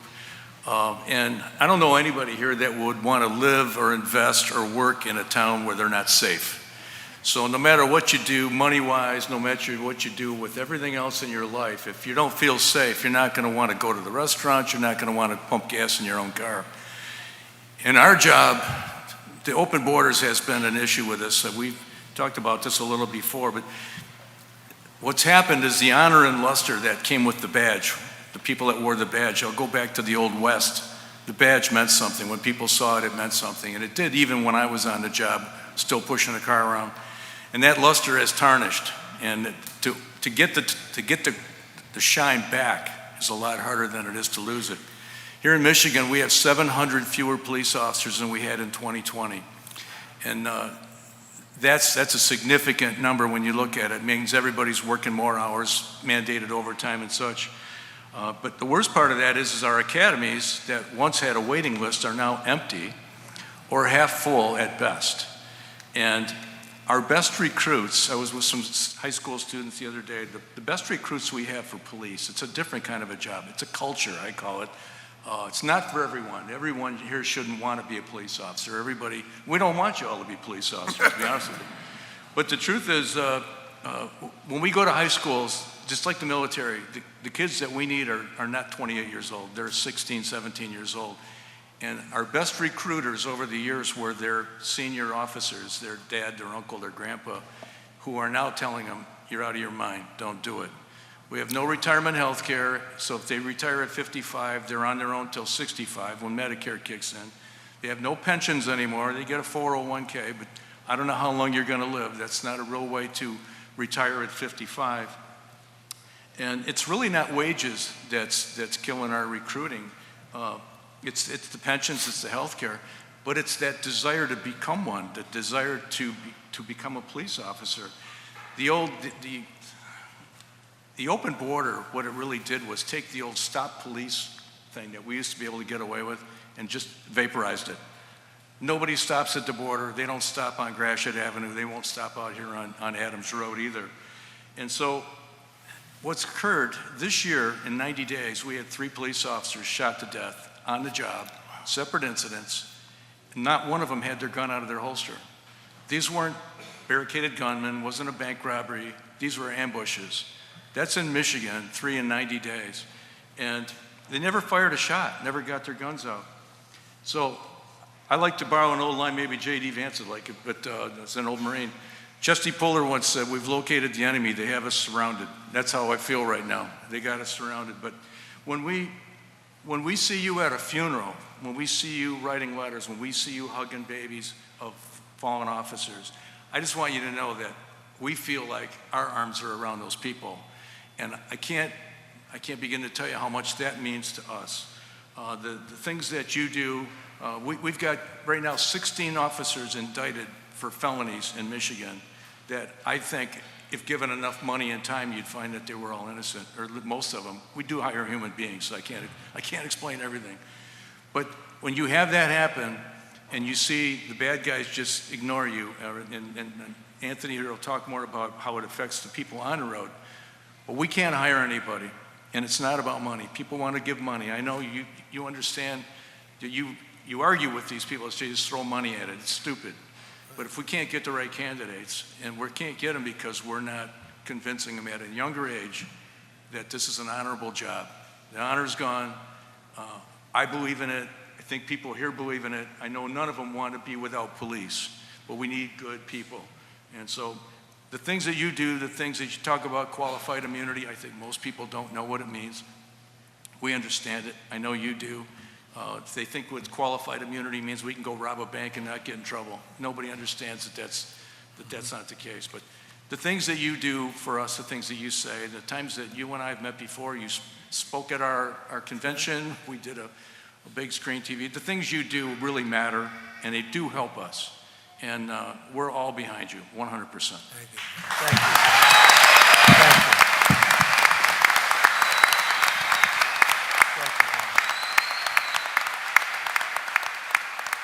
So Jim, one thing we're going to be doing, and we're going to be doing it strongly, and I've wanted to do it, and looked at it for a long time, but we have to do it. Immunity for some of these places. You said you have 14 people, and you don't believe maybe one or two, I mean, maybe some are guilty of something, but I would bet you a lot of them aren't. And they're going through hell, and their pension's going to be gone. Frankly, their family's going to end up being gone, their car, their house, everything. So we want to do immunity. We also want to call for the death penalty for anybody killing a police officer. Immediate death penalty. You have to do it. We'll be pressing, and thank you for your support. We have an Attorney General that's after us right now. So. You have I know your Attorney General. But most of these guys that do get found innocent are bankrupt by the time. That's right. If they're innocent, it's have no money left. That's right. Anthony, if you don't we're mind. We're going to be looking at that very strongly, though, that police officers, they're doing their job. If they do their job, and if they make a mistake, even if it's a mistake, and that can happen, you were telling me, others were telling me, they have like a quarter of a second to make a decision. You would have a hard time with that. I mean, literally a quarter of a second to make a decision, and if it's the wrong decision, their life is over. And we have to help people out now. It's time, so we're going to do the immunity thing, and we're going to fight alongside of them. We have to. We have to stop being politically correct. And you're always going to have some bad apples, but they are very, very few. How many of the 14 would you say would be innocent? Innocent, probably about 10 of them. All right. Well, and maybe the others are overcharged. There's still a lot of work. Yeah. It's pretty tough stuff. It's happening all over. It's very expensive to defend yourself. Well, they're afraid to do their job, too. You're right. They want to do their job, but they're afraid to do their job. We'll take care of it. Thank you, Jim. Great job. Thank you for the support. Mr. President, we have also with us Anthony Hall. Anthony's the president of the Livonia Police Officers Association. 20 years on the job, 10 years on SWAT in Western Wayne County. Anthony, you've seen a lot. Talk to us about the morale for officers since Kamala Harris and Joe Biden came into office. Yeah, so I've been on the job for 20 years now, and I have 7 years left before I can retire. And since the new administration has taken over, we went from the middle of COVID, where people were cheering as we were driving by their house during a lockdown when we turned on our lights and sirens, to literally overnight having slurs or flipped off driving down the road, doing the same job we've been doing throughout the whole pandemic and throughout my whole career, right? So I think one of the biggest things is over scrutiny of our job and our profession as a whole. After the George Floyd incident happened, it made being a police officer very difficult. And when something like that happens, you expect the pendulum to swing, right? And after Ferguson, the pendulum swang like it did, and then it returned back to its neutral. And after George Floyd, even now, the pendulum hasn't come back to neutral. And I attribute that to the current administration's opinion with all law enforcement, right? They lack support for everyone. And when I say over scrutiny, I'm not saying not holding us accountable. We should all be held accountable. But now everybody's a self-proclaimed expert in our field, right? So there's a big push to have civilian oversight committees, civilians that don't do our job on a day-to-day basis to tell us what we've done right and what we've done wrong. I have a lot of colleagues that have quit the job since George Floyd, just left the profession entirely. Probably over a dozen that I know personally. So that's a big thing. And then another thing too, I mean, we have less people doing the job that we've been doing all along, but now we just have fewer officers. And then another thing to throw the wrench into it is the bond reform that the current administration's changed, because now we arrest somebody And the criminal that we've arrested has made it home even before our officers are done with their shift. So, but hopefully in November we can change that.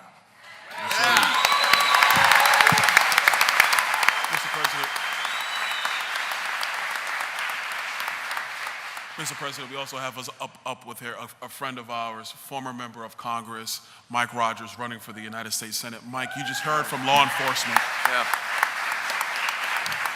You heard from law enforcement in the state of Michigan. What are your thoughts about the support for law enforcement in the state of Michigan? And frankly, you know, you're going to be a United States Senator pretty soon. That's what people tell me.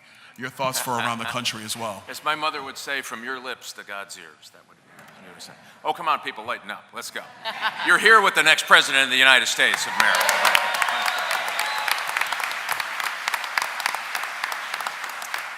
So not only do we have 700 fewer officers, we are 5,000 officers short across the state of Michigan. So the president rightly talks about qualified immunity for police officers, that the Democrats have been chipping away. And that doesn't mean you don't get charged if you commit a crime. It means if you're doing your job, they can't take your house. And so people are making the decision every day in this state about not going into the business or getting out of the business because they're chipping away at their ability to protect their families as well as protect our community. I was an FBI guy in working street crime. I will tell you that the surge of illegal immigrants and the crime rate of illegal immigrants happening in our state, sexual assaults of young girls, a rape of a young girl in Oakland County.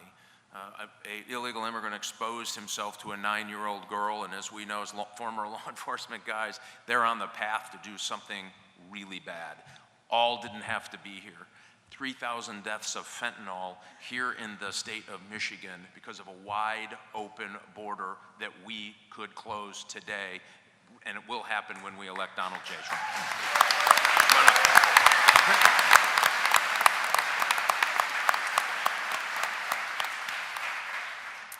Mr. President, we also have with us Trisha Outen. Now, Trisha, she's a small business owner. The name of her business is Pretty Hunter. I'm gonna let her talk about what Pretty Hunter is. I'm not a pretty hunter. I think Trisha's a pretty hunter. I'm gonna let her talk about that. But Trisha is also a mother of 3, and she's a candidate for the school board here in the state of Michigan.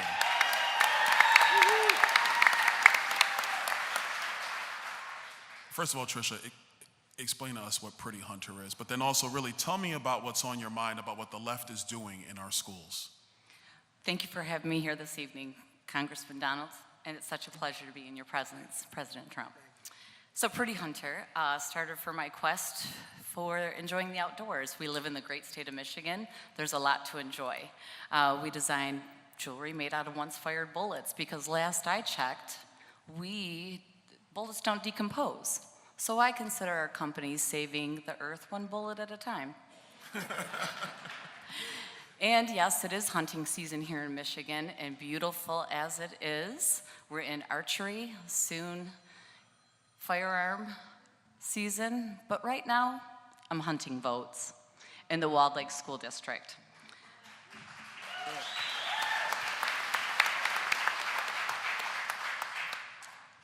The question of what the left is doing wrong in the school system is very vast, so I'm going to try to keep this short and sweet. I can confidently tell you our schools have lost their way. The left has and is inundating our schools with DEI and ideological rhetoric, while frivolous spending on shiny new buildings with a fireplace and waste buckets shipped to Michigan from California. I didn't know Michigan didn't have any 5-gallon buckets available for our schools. Get to the bottom of that when I get on the board. Meanwhile, our children are not reading at grade level. They are unlearning how to critically think for themselves. This is unacceptable. Across our nation and in my district of Walled Lake, our children are not thriving. As I see it, they're simply surviving.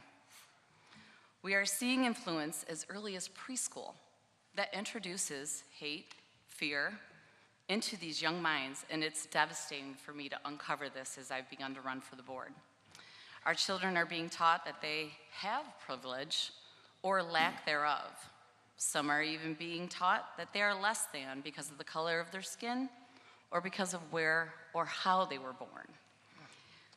President Trump, with you back in that Oval Office, I am confident that we can make our children's future bright again.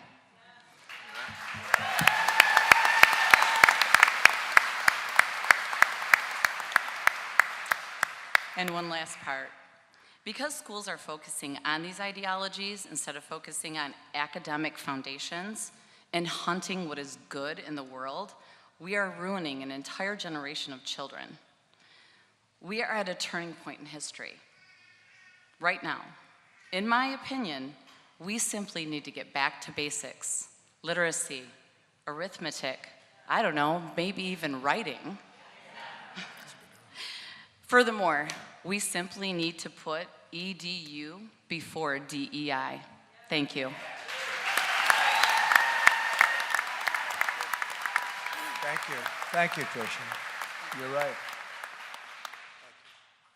Mr. President, last but not least, we have with us Tim Gregory. Tim Gregory is a UAW worker for 46 years with GM. 46 years. He looks good. He looks good.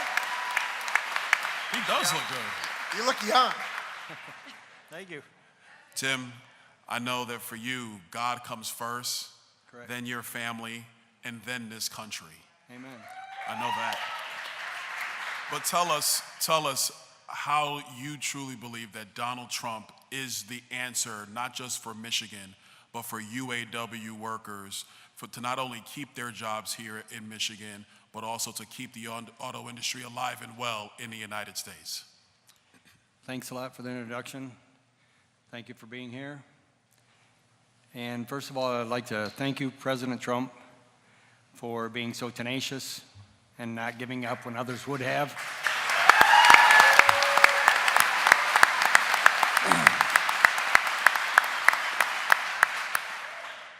And also because of the years I have working through the UAW and General Motors, I think that your record shows that because you have a background of being in business, I think that you see the changes and what we need, where we need to go in order to grow the business and grow the jobs.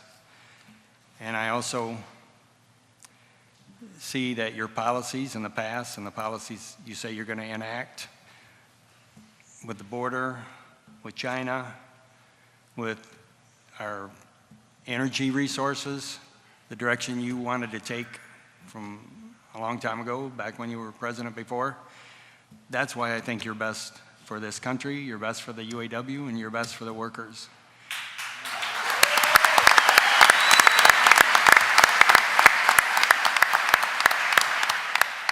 And also, I'd like to take this opportunity, and it's not my notes, but I just want to say that I've always thought you was the most genuine candidate, and as a regular Joe, as they introduced me as in the bio, I think that I appreciate that.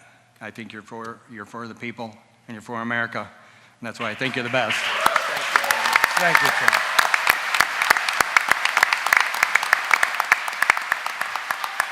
Well, I want to start by saying you look a lot younger than you must be, because if you've worked for the company 46 years, that's a long time. You look like you're 35 years old, I would say. What's that all about, right? What are you doing? What are you doing? Well, you believe in God, Thank you. that I can see. And I hear that once in a while.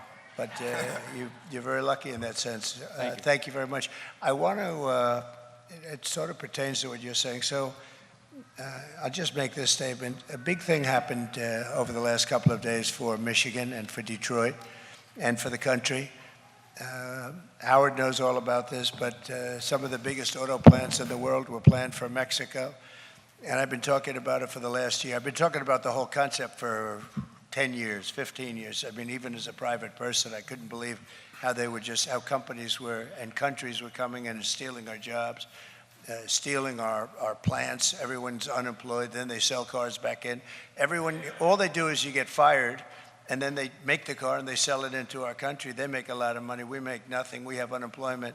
And I've watched this for 20 years. I've watched it for so long, and it's disgraceful. And so I have good news for you. have been talking about, in particular, one giant plant, bigger than anything you've ever seen. And you know the story where a person I know he builds plants. That's what he does. And I said, I want to see a plant, a big one, about a year and a half ago. And he said, okay, when do you want to go to Mexico? I said, no, I want to see one here. He said, we don't build them here big. We build them, but they're little by comparison. China is building the biggest ones in Mexico. I said, that's not good. I don't like that. No. And he said, well, that's the way it is. I said, I'm not going to Mexico. I'm not going to look at them in Mexico. I want to see them here. So anyway, time went by, and I started thinking about it. And in speeches, because it's just an automatic instinct to me, I started saying, well, if they're building a plant, they're going to wipe out, here. That means they're building a plant. They're going to send the cars into our country one way or the other by the millions. And Detroit and Michigan, because, you had many more. You're probably 60% wiped out from what it was in its heyday, maybe more than that. I said, you're going to get wiped out. The rest of it's going to be. And then you have a union head who wants to build electric cars, and they're going to all be made in China. You know that. And we have a thing called liquid gold. They have, which is oil and gas. We have a lot of it. And by the way, Brian, stand up for a second, if you would, please. This guy is he's like you. He gets it so much. You know each other, maybe. He gets it so much. He gets it like nobody. So, and he's been fighting against all of this nonsense for so long. And so the electric cars are going to. And by the way, Elon Musk is a great friend of mine. He gave me a tremendous endorsement. He's right now campaigning in Pennsylvania because he thinks we have to win. If we don't win this election, because, she's a Marxist. This woman has no idea what she's doing, and we can't let her be president. I don't want to be rude about it. We can't let her be president. This country is finished if that happens. Beyond a normal candidate, this country would be absolutely finished if she got it, so we have to stop her.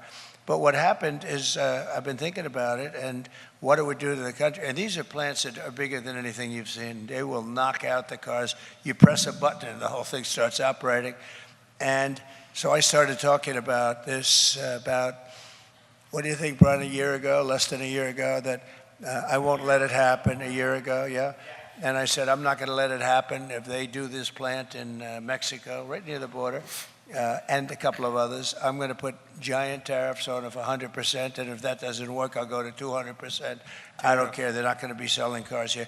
Now, if they want to build their plant here, I hope here, but at least in the United States, someplace in the United States, that's a whole different ballgame. But we're not going to have them building them in other countries, sending them into the United States, taking all those jobs. So I've been announcing it, and I've been talking about it, and I saw the gentleman that builds the plants, because I was here a couple of weeks ago at the Detroit conference, as you know, and it was really the auto conference. And so I look in the audience, and there he is, the man that builds the plants. And I said, could I see you a minute before the speech? And after the speech, I saw him, and I said, so how is that plant doing?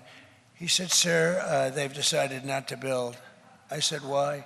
He said, because I think you're going to be elected, and if you put tariffs, on, it's right. So, thank you. And that was easy. I didn't even do anything other than say, I'm telling you, the man said it right over here. It's the most beautiful word in the dictionary. You have other words that are damn nice, like love, but I tell you, I think it's more beautiful than love, the word tariff. And so here it works. Hey, Brian, here it works without even doing anything. They thought there was a chance, and they're not going to spend $2 billion on building a plant and then have, Trump get elected and put 200%. And if that wasn't enough, I'd raise it. And again, the higher it goes, the more likely it is that they build in this country. But think of it. So they stopped this giant plant just on the basis. Now, if I don't get elected, they will start it up as sure as you're sitting there. Mm-hmm. These people have no clue. She has no clue what she's doing. She wants to raise everybody's taxes. She's a disaster. And other than that, I like her quite a bit, right? But no, I don't care even about just like somebody has to come in. We did great the first time. We did better the second time. As everybody knows, we got millions and more votes. And frankly, if I didn't, and some bad things happened, and let's not talk about it, because we're going to make up for it this time. Too big to rig. But I will tell you, If I didn't do well the second time, I wouldn't have done it. But I watched Biden and her, and now especially her, because she's worse than Biden. I watched them, and I said, I got to run again. I got to run again. That's what happened, because they said they're ruining our country with the open border. I mean, 8,000, just the drug dealers, 8,000 drug dealers, 13,099 murderers in jail. They're going to let them out of jail. Some with death penalties. They're just going to say, well, this is easier. We'll just send them to the United States because their people don't know what. But think of 13,000 plus people who murdered people, and they're going to be let free in our country. And then you have their prisons are being emptied up, like Venezuela. They're emptying up their prisons. Their crime is down 72% in Venezuela. If they get elected, we're all friends. If they get elected, we'll all meet next year in Venezuela, because it'll be the safest country, because they've emptied out. And let me tell you, it was a very unsafe country. Caracas, you couldn't walk across the street. It's sort of like some of our cities are getting, right? Our cities are getting like that. So just the thought of me getting elected stopped somebody from destroying the rest of Detroit, from destroying the state of Michigan's auto industry. And with your auto industry, so goes Michigan. I mean, it's a big deal. And we're going to bring, actually, we're going to reverse that very easily. He knows, because he's got a natural, you know, when he said, when I explained it to him, so he's a business, he's a savant. Is that good? He's a savant. He knows. It took me about 2 minutes. After about 2 minutes, oh, I get it. How long did it take you to understand the word tariff? 2 minutes or less? From you, it took 2 minutes. Yeah, it took very little. He figured it out very quickly. You know, he wasn't exposed to it, frankly. He actually said, you mean you can really do that? He couldn't believe it. And we have another one, Paulson. He sort of was. He's got it too. He can't even sleep at night. He's so excited about it. But they have to be. And then we have stupid people that don't know. You know, they say, "Oh, tariff," but they're very stupid people. We have a senator from Pennsylvania who decided not to run. He fought me all the way on tariffs. This guy fought me and fought me. His name's Toomey. He fought me, and I wouldn't endorse him, and he decided not to run based on that, and that's good, because all he did was, I said, so if China charges 100%, can we, for a similar product, charge them 100%? No, sir. Okay. Can we charge them 50% or 25%? No, sir. Why? It's not free trade. I said, explain that. I said, can we charge them 10%, 2%, or 1%? No, sir, it's not free trade. I said, you gotta be kidding. And I said, I wouldn't endorse you under any circumstances. Now, I don't know if he really believed this, or, because he's not a stupid guy. Did he really believe this, or was there something else going on? But anyway, so we're gonna bring back the auto industry, but also, Tim, a lot of other industries. You know, this pertains to many. We talk about cars because it's so nice to talk about cars. You know, it's sort of the ultimate thing to manufacture. But we're going to bring back a lot of industry, and it's going to be great. Fantastic presentation. We appreciate it from everybody. Is that your father over there? Who is that guy, though, the good-looking guy? Is he your father with that shirt on? I like that color. I'm going to wear a couple of them now, I think. I've got such support from the Teamsters, I'm going to have to wear that, I think. But I want to thank everybody. And again, support, always you've been with me, and I appreciate it very much, Jim. Thank you very much. Thank you. Well, everybody, this concludes our town hall. Thank you so much for being here. President Trump, thank you.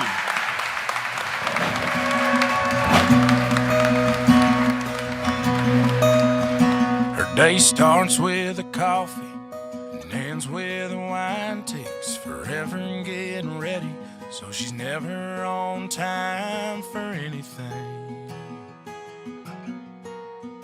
When she gets that come get me look in her eyes, well, it kinda scares me the way that she drives me wild. And she